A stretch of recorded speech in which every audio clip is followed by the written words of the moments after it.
So, in my second blog, I want to talk about vaccinations. I feel that it is an important topic to talk about with the fact that people are choosing to not have vaccines. But firstly, we need to talk about how a vaccine works, because an argument against vaccines is that doctors and just people in general have no idea what they're talking about.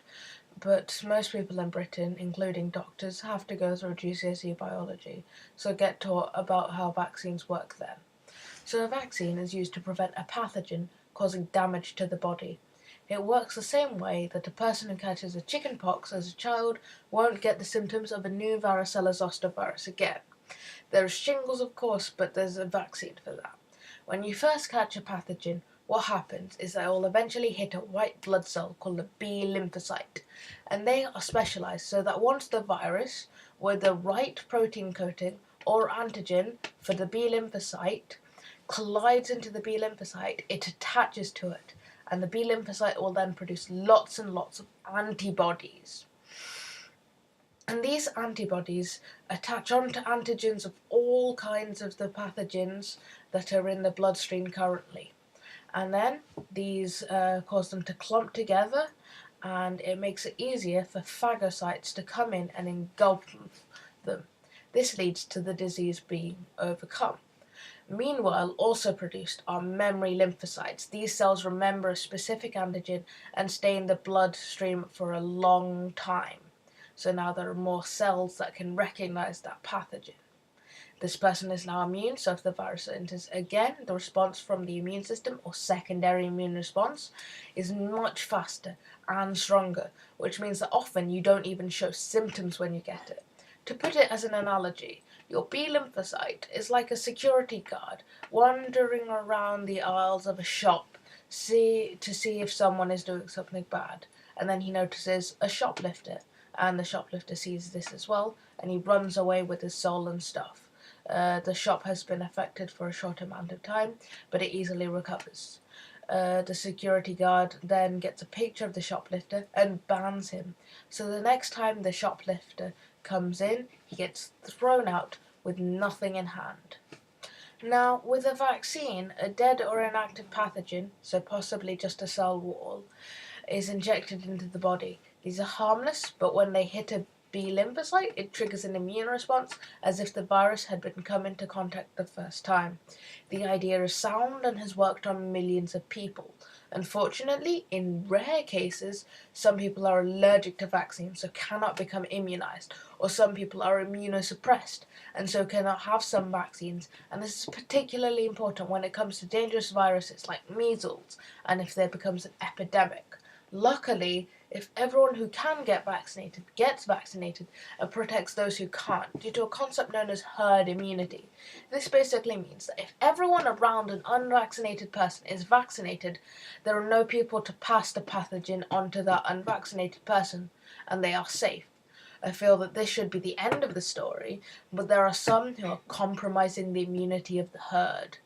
I'm obviously talking about anti-vaxxers. This category of people have been around for a while, but their numbers significantly increased after Andrew Wakefield published a study showing that MMR, measles, mumps and rubella vaccine, and autism were linked. And to further impact this, he put it in the highly respectable medical journal called The Lancet. Now, this theory came about in 1998, which has since been discredited by many epidemiological studies in the following years, and a major study published in 2015, which involved 95,000 children, and it found absolutely no link. He was tried by the General Medical Council and found guilty of dishonesty, and concluded that he had performed unnecessary invasive procedures on children. I would also like to point out that there are some people who still claim that Dr. Wakefield was right, and then they use this as a reason to not give their children vaccines. But even he said that you shouldn't get the combo, but you should get the individual measles, mumps, and rubella vaccines.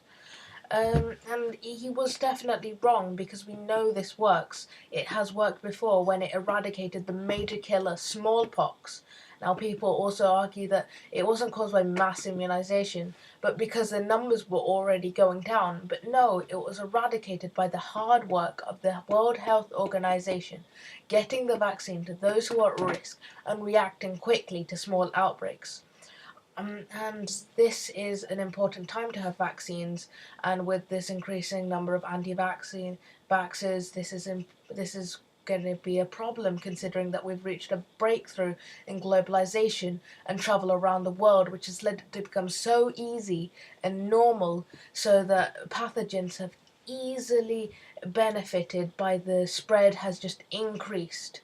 The last time such a breakthrough in travel occurred was when trade was increased, when the Silk Road facilitated the spread of the bubonic plague throughout Europe and Asia, and the time after that when the Spanish and other Europeans landed in the New World, the Americas, spreading disease into a new climate with people who weren't immune.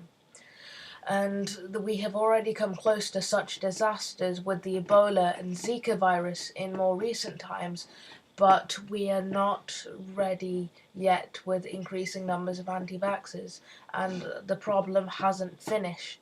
So if the numbers of anti-vaxxers rise and less children are immunized, this could be the return of older diseases that were devastating, like measles. I understand that we all like a day off work, but the safety of the herd depends on us. So thanks for listening.